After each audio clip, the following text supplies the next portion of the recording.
elder care landscape really evolved? Is there more awareness, you think, in the market about it? Medical support. But the big challenge for a lot of elderly is a sense of isolation. What is the general age profile where you start to offer these elder care services? Misconception, as you said, is that it's all about physical needs. It isn't. What makes a difference is care that comes from the heart. What has been the most rewarding part of your journey, you'd say, so far? It starts from a position of trust.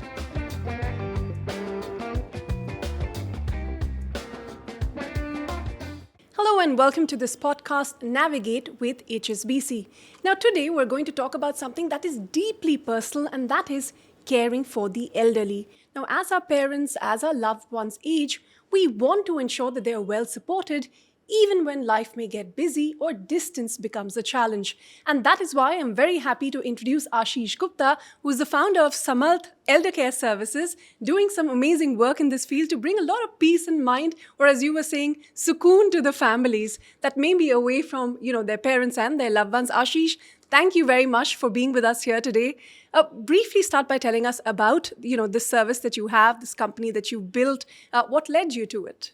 Thank you. Thanks very much for having me here. So it's been a passion and a labor of love over a bunch of years. It really started, there are four of us who co-founded it, and it started with our own experience of not being able to do enough to support our parents. Some of us had to come back to India to look after our parents. Some of us were doing that long distance over decades. And we said, look, there must be a better way to do this. And honestly, if there was a Samarth 10 years ago, we wouldn't have started it. And, that passion project developed into a business plan. We did a lot of research. We came up with insights which amazed us. And as we talked to more people, as we talked to friends, we saw that this was a big challenge and a big problem. So Samarth is really an answer to that problem of trying to support our parents when we can't be with them. Okay. You've started out about 9 years ago. Since then, how has this elder care landscape really evolved? Is there more awareness, you think, in the market about it? Definitely. And the last 2 years have been particularly eventful. Why is that? Because I think the general awareness that elderly and aging is a big challenge has come to, forefront. Okay. To my mind, it's the challenge of the century. It's as big as global warming. Yeah. And that India too is aging is somehow, starting to dawn on people. So that's one big thing. I think the other thing is it's got many more people excited about it. So in the last couple of years, we've seen a lot of efforts of different kinds, different scale, different ways people are trying to address this problem of elder care, whether it is at home, whether it is outside. And I think the third big change that I have seen is that today a lot more services, discrete services, which can make life easy, all the way from e-commerce and quick shopping and all that, are available, and available in not just major cities but tier 1, tier 2, tier 3 cities. And that's kind of changing the landscape in which we operate. Okay. What are some of the most urgent needs in elder care today? If you could give us examples. You said online shopping is one, but what are some of the most urgent needs? So I think there are a few ones which kind of stand out. I think a big one which people don't talk enough about is loneliness and isolation. We always talk about physical support and medical support, but the big challenge for a lot of elderly, and very early on, as soon as people retire, is a sense of isolation. Yeah. And it comes because of many reasons: lack of mobility, friends, and so on, also moving away, families moving away. So that's one big thing. The second big challenge is healthcare. Between navigating hospitals, which are not easy to do, going from one specialist to another, people treating your organs and not necessarily you as a person, polypharmacy, there are a bunch of things which really make it very difficult for elderly. And as people age, their bodies become different. Yeah. So I think these two, to my mind, stand out as the two big problems of elder care. Some of those things that you're talking about perhaps may not be isolated to people that are above 70, 75, 80, maybe even much younger. What is the general age profile where you start to offer these elder care services? What we have done is we look at these services in two buckets. There are people who require more intensive support and care, of which healthcare is a big part. And there are other needs around, safety, security, engagement, etc.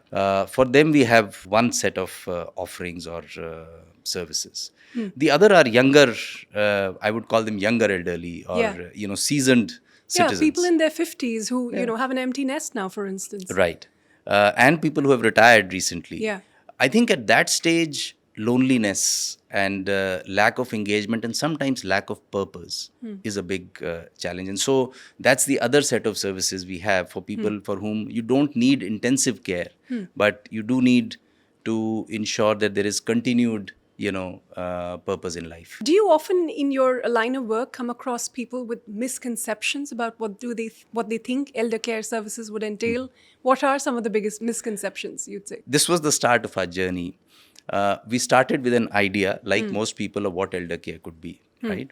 And very interestingly, we did a large research, which we continue to sort of do every year now, to ask the simple question to variety of people: what is the challenge? What do you think needs to be addressed? Most of people like us, people who have aging parents or elderly, focus on the physical needs. Yeah. Right? Somebody should be able to take care of emergencies. Somebody Yeah. should be able to take care of health. Yeah, that's the first thing that Right? comes That's to mind. the thing that comes to mind. Yeah. When we asked the same question to the elderly, their response was very different. They didn't think that they needed this. Their problem or their challenge was more around, social and emotional needs. And that too, not too many. Three things: people to talk to, which we all know around isolation, places to go to. Okay. We hadn't realized how important lack of mobility and not being able to go to places is. And the third is this need to continue to be needed, that somebody, values me. Yeah. So I think this is a big part of, or misconception, as you said, is that it's all about physical needs. It isn't. It's equally about social and emotional needs. The starting of this company, you said, came from a very personal place. You wanted these services for your loved ones, and that led you to start the company.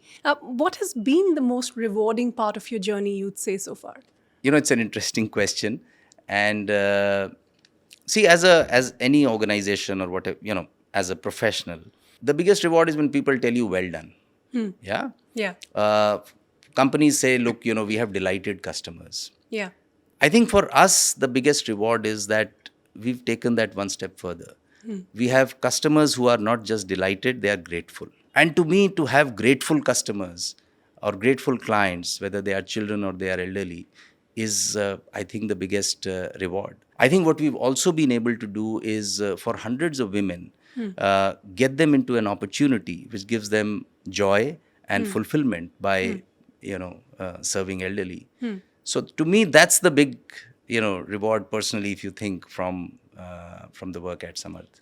When you talk about elder care services, are some of the requirements very specific to male versus female elders? So there are differences. Yeah.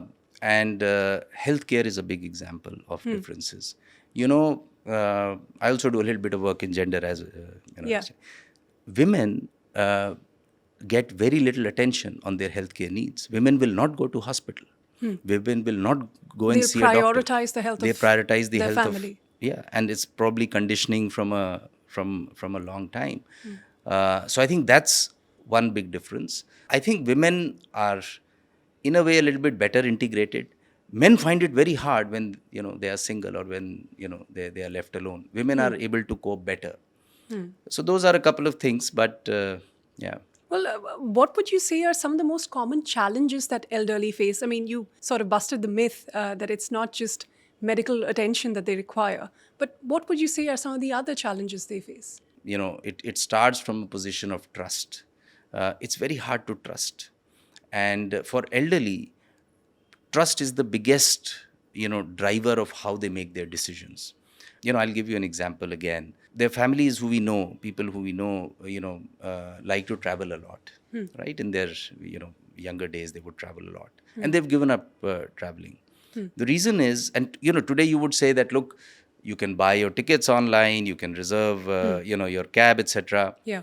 They worry about the in-between things. What happens when they get out of the car and they are boarding a train, Yeah. right? And God forbid if they have to go to a washroom.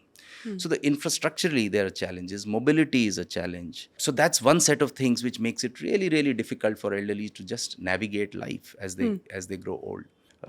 The second thing is that there aren't enough opportunities for social engagement. The moment you you lose bit of your mobility. And as we discussed, it's hard to sort of, go out. That starts to weigh on your mind. Then very quickly we see people getting into depression, leading to then physical, lack of wellness. So I think it's a difficult place for people to age. Yeah. And that's what we are trying to change at Samarth. Well, it is a difficult place. And like you said, perhaps one of the most rewarding aspects of your job has been going above and beyond and getting that well done, from some of these people. But is there a story you'd like to share with our viewers that has really stayed with you in what you do? And that work is very, very personal. People always talk about and want to know how we do what we do. I think having strong processes, having robust technology, having training and all that is essential. I mean, without that, you can't. People shouldn't think of elder care without that. But really, what makes a difference is care that comes from the heart, right? And I think that's what, the stories, etc., are about, honestly. We've had, I can give you some examples. We had somebody in Agra who, had stopped walking. And it was felt that, this gentleman would never walk. And really, it wasn't a physical problem.